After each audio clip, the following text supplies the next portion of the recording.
Muy buenas tardes, días, noches a todas aquellas personas que se hallen del otro lado de esta transmisión. Hoy es domingo 15 de mayo del año 2022. Vamos a comenzar este análisis de las últimas noticias hablando de cuestiones de política. Primero, de la gente de Cabildo Abierto, que han habilitado la formación de agrupaciones nacionales al interior de su partido político. Esto aparentemente está muy orientado a que Irén Moreira, que es la actual ministra de Vivienda y también es la pareja del senador Manini, líder principal de Cabildo Abierto, pueda armar su propia organización de nivel nacional. En algunos sueltos de prensa hablan de que además el diputado Lust estaría trabajando con ella en esa agrupación, pero no todos están de acuerdo. O sea, la dinámica normal, cualquier grupo político que surge empieza a mostrar en algún momento distintas inclinaciones, diferencias, y tenemos que Búsqueda publicó declaraciones de una diputada por Montevideo de Cabildo Abierto que dice que Manini está dándole cargos a gente que no se sabe de dónde viene. Esta expresión tuvo que ver con respecto al cargo, por ejemplo, que Irén Moreira dio a la viuda de Fernández Huidobro, pero también incluía otros casos en otros departamentos y otras dependencias. Tenemos que, por otro lado, el ministro de Defensa, Javier García, propuso que se nombrara el 24 de mayo como Día del Soldado Oriental, ante lo cual un diputado del MPP salió a decir que no era lo más oportuno, dado que el 20 de mayo es el día que reclamamos por verdad y justicia, por los desaparecidos y porque ocurra el juicio a los culpables. Bueno, ante esa situación, García dijo que no veía por qué tanto revuelo, que el 24 de mayo, el día que él proponía para el Día del Soldado Oriental, es el Día del Soldado Caído en Servicio, según estableció José Mujica cuando era presidente. Se verá de que se haya alguna fecha adecuada, supongo yo, que es algo que se puede resolver. No creo que sea un asunto en el cual deba hacerse una cuestión fundamental. O sea, hay y han habido soldados que son buena gente y hay otros, y han habido, que son atroces. En el siglo XX, en el siglo XIX, y seguramente los hay hoy en el siglo XXI. Tenemos que, por otro lado, la gente de Un Solo Uruguay continúa con el tema de transformarse en un partido político. Uno podría preguntarse, ¿qué es esto? ¿Es un regreso del ruralismo? Tal vez. Habrá que esperar y ver. Por otro lado, el ministro Heber está siendo muy cuestionado por todo lo que tiene que ver con la problemática de seguridad. Ha hecho algunas declaraciones bastante inoportunas. En las redes sociales han hablado muy duramente al respecto de características personales de él, cosa que a mí no me parece una forma correcta de hacer política. Basta con criticarlo por lo que hace y por lo que no hace en su función como ministro. Me parece que es más que suficiente y claro.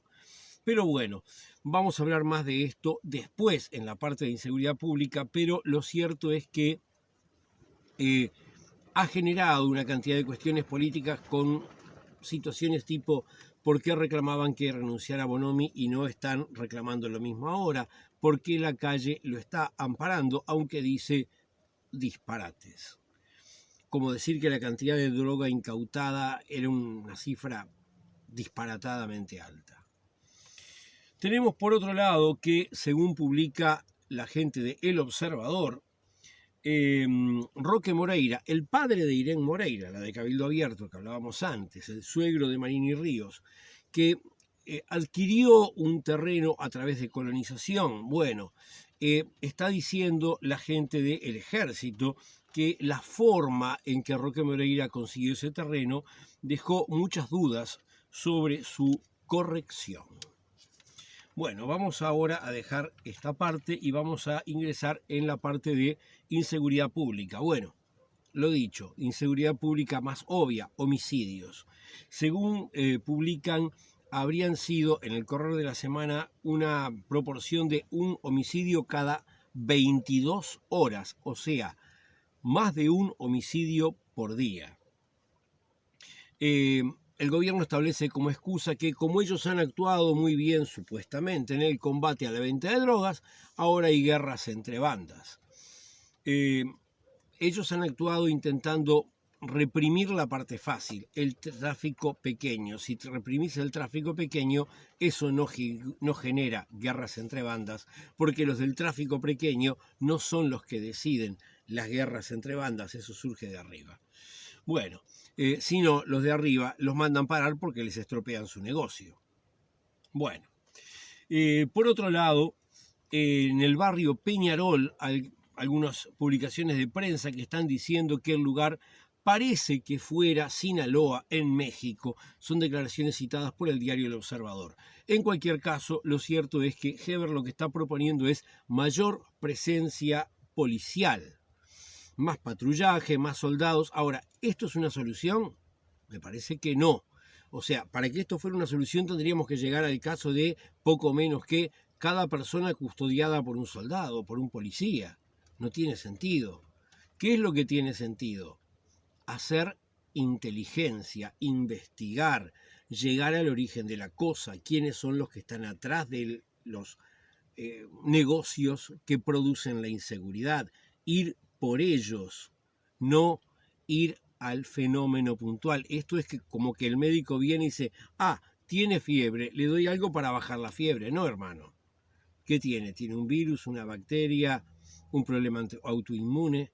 Hay que encontrar la enfermedad, tratar la enfermedad, no el síntoma, que es lo que quiere hacer aparentemente este gobierno, como viene infructuosamente intentando hacer desde su principio. Las 4 personas que en el departamento de Maldonado, en la Punta del Este, agredieron al hijo del profesor Pablo Romero, fueron condenadas con condenas que van de 10 a 12 meses de prisión, pero ninguno de ellos va a ir preso, van a quedar en un régimen de libertad a prueba y van a tener que someterse a un tratamiento para cambiar a través del control de los sentimientos de ira. Esa fue la condena. Por otro lado, la operación Océano. Bueno, 9 personas se declararon a sí mismas culpables, llegaron a un acuerdo con Fiscalía y a través de la institución del juicio abreviado ya han sido condenadas, pero con penas irrisorias. Esto es posible porque el Código de Proceso Penal está permitiendo que esto ocurra. Yo no estoy de acuerdo con las penas abreviadas a cambio de una declaración de culpabilidad, porque no creo que el delito sea algo comerciable. Pero bueno, ese es otro tema. Lo que han hecho es totalmente ajustado a derecho. 11 personas más continúan con su juicio. Por otro lado, hay 13 personas que fueron sobreseídas y 4 casos archivados, o sea, 17 que no pasa nada y 9 fueron condenados con proceso abreviado y 11 están yendo a juicio. Hay 20 entre los condenados y los que podrían ser condenados. Tenemos por otro lado que ahora vamos a pasar a la parte de la economía. 250.000 personas quedaron sin la canasta que a través de la aplicación TuApp brindaba el Mides, la canasta de 1.200 pesos. Esa canasta el gobierno había dicho que era por ahora, por la emergencia sanitaria. Terminó la emergencia sanitaria, quitaron la canasta inmediatamente, sin ponerse a pensar en sus consecuencias. Consecuencias, por ejemplo, que hay menos dinero en la calle, menos compras en los almacenes, en los autoservicios donde se iba a hacer esta compra, menos circulante en la vuelta, la gente tiene que usar los recursos que antes usaba en otras cosas en ir a hacer las mismas compras, etcétera, etcétera, con lo cual aumentan los efectos recesivos y sobre todo estamos hablando de la población más vulnerable económicamente, para la cual la situación se hace especialmente difícil. Nada de eso le importa al gobierno, siguen preocupados por cómo le dan los números en su cuenta corriente, en este caso en las cuentas de los gastos del MIDES. Por otro lado, en el primer trimestre de este año ingresó la tercera parte de los turistas que habían ingresado en los años 19 o 20. El ministro se decir, entraron tantos miles de turistas. En realidad es la tercera parte de lo que solía entrar, muchísimo menos. El turismo va hacia atrás. ¿Va mejor que en plena pandemia? Bueno, más no fuera. Pero no está ni por asomo siendo lo que era. Por otro lado, la zona del litoral, la reapertura de los puentes, está causando que la gente vaya a comprar del lado argentino por la diferencia de precios. Y eso está generando, además de perjuicios a los comerciantes del litoral, falta de puestos de trabajo, gente que se queda sin trabajo, cosas que, por ejemplo, con una fijación de precios podría resolverse. Pero este gobierno tiene una especie de dogma neoliberal que no le permite ni siquiera considerar esa posibilidad. Muy bien, vamos ahora a cosas que tienen que ver con la vida sindical. Tenemos por un lado un conflicto muy importante que es el conflicto del puerto. Montecón despide a determinada cantidad de trabajadores, plantea la rebaja salarial de tantos más. Después Montecón pospuso los despidos, a ver si eso se podía ir resolviendo. El gobierno extendió la posibilidad del seguro de paro, pero los trabajadores no han aceptado los planes del Poder Ejecutivo y comenzaron con paros en el interior, en las terminales fluviales del interior, y el viernes pararon 24 horas para analizar las medidas a seguir. Ese paro fue extendido por 24 horas más, por lo cual totalizó un paro de 48 horas. Los empresarios, mientras tanto, sobre todo los rurales, se están quejando de la paralización de la actividad portuaria. Muy bien por los trabajadores, porque la forma de que los reclamos de los trabajadores se sientan es parar el trabajo para que se sienta una serie de presiones en toda la cadena productiva del país y así que sus justos reclamos sean atendidos. Tenemos por otro lado que los gremios de estudiantes de formación docente se movilizaron ante el Codicen, piden la renuncia de Robert Silva y están protestando porque el mecanismo establecido para otorgar títulos universitarios a los docentes no es el adecuado, los grupos están sobrepoblados y hay además problemas edilicios. El sindicato de trabajadores de la UTEC está también denunciando la ausencia de garantías dentro de su funcionamiento, están quejándose de la existencia de acoso, hostigamiento y persecución sindical por las autoridades de esa universidad. UNATRA, el Sindicato de los Trabajadores Rurales, exige que la Inspección de Trabajo le dé acceso a determinada información y además que intervenga para aclarar la muerte de 2 trabajadores rurales en un incendio en un establecimiento ganadero en el departamento de Rocha. Cuestiones ahora que tienen que ver con género. Hubo una actividad hace tiempo del Partido Nacional en la cual una edila de ese grupo político fue filmada por un hombre, también edil, sin su consentimiento, por supuesto. Ella ahora, presentó la denuncia contra ese edil, y el cual se llama Israel Acuña. El Senado comienza en estos días a analizar el proceso de juicio político. Esto es, cuando hay un edil y hay algo por lo cual debiera dejar de serlo, lo que tiene que ocurrir es que el tema lo trata el Senado y si se determina el juicio político, se pasa a esa instancia que va a votación y finalmente, si es hallado culpable, perdería la banca como edil.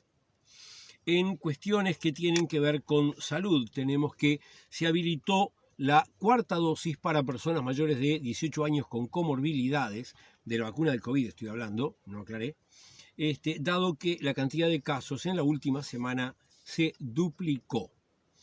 Por otro lado, tenemos que las noticias que tienen que ver con ambiente.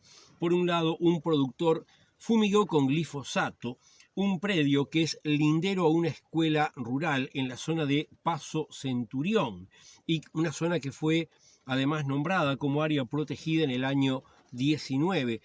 Algunas autoridades de este gobierno no les gusta mucho y están tratando de protestar, que decir que lo que nombraron protegido es demasiado grande y lo quieren achicar. Por otro lado, el presidente dijo en el exterior, cuando fue consultado por la prensa, que la ley permisiva con respecto a la caza y especialmente la caza nocturna, el decreto ese lo firmó a iniciativa de un grupo de empresarios turísticos, o sea, gente que trae a personas del exterior a matar animales. O sea, una de las peores formas imaginables de turismo. Bueno, él dice que si los ambientalistas o los animalistas o cualquiera que le parezca que esto es preocupante quiere otra cosa, que él no va a derogar el decreto, pero que acepta propuestas. Bueno, habría que hacerle la propuesta sustitutiva totalmente de esta barbarie.